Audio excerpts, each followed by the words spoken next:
আপনারা অমুক জায়গায় ভোট দিবেন। আরে সরকার, গোলামের বাচ্চা গোলাম, তোমরা আমাদের উপরে মসজিদে আগ্রাসন চালাচ্ছ, আমি কাকে ভোট দেবো সেটা বলে দেওয়ার তুমি কেউ না। চালাচ্ছে সরকার, আমাদেরকে নীতি নির্ধারণ করে দিচ্ছে আপনারা কোথায় ভোট দিবেন। আমার ভোট আমি দেব, যাকে খুশি তাকে দেব। আমি হ্যাঁ দেব না না দেব সেটা আমাদের ব্যক্তিগত ব্যাপার। প্রত্যেকটা নাগরিকের নাগরিক অধিকার, স্বাধীনতা ও সার্বভৌমত্বের অধিকার। আজকে সরকারের মন্ত্রী আমলা উপদেষ্টারা আমাদেরকে পথ দেখাচ্ছে আপনারা অমুক জায়গায় ভোট দিবেন। আরে সরকার, গোলামের বাচ্চা গোলাম, তোমরা আমাদের উপরে মসজিদে আগ্রাসন চালাচ্ছ, আমি কাকে ভোট দেবো সেটা বলে দেওয়ার তুমি কেউ না। তোমাকে এই দেশের জনগণ ক্ষমতায় বসিয়েছে, নতুন প্রজন্ম একটি সুন্দর সমৃদ্ধশালী বাংলাদেশ বিনির্মাণের লক্ষ্যে তোমাদেরকে ক্ষমতায় বসিয়েছে।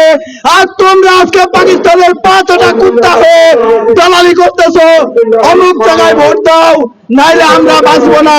তুমি বাঁচলেই কি মরলেই কি, আমার জনগণ বাঁচলেই আমরা বাঁচবো ইনশাআল্লাহ। আজকে এই কালো পতাকা র্যালির মধ্যে দিয়ে একটি আহ্বান করি, ওই স্পষ্ট বার্তা দিয়ে যাচ্ছি, নতুন প্রজন্ম কোন আগ্রাসন মেনে নিবে না, কোন জুলুম অত্যাচার মেনে নিবে না, কোন ধর্মীয় আগ্রাসন, সামাজিক আগ্রাসন, রাজনৈতিক আগ্রাসন, কূটনৈতিক আগ্রাসন, সীমান্ত হত্যা, এই সব আমাদের মনস্তাত্ত্বিক আগ্রাসন।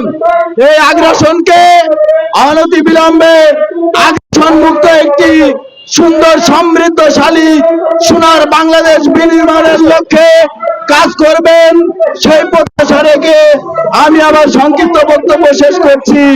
বিজয় বাংলাদেশ, বিজয় নতুন ধারা, নতুন ধারার অঙ্গীকার, দুর্নীতি থাকবে না। ধন্যবাদ সকলকে।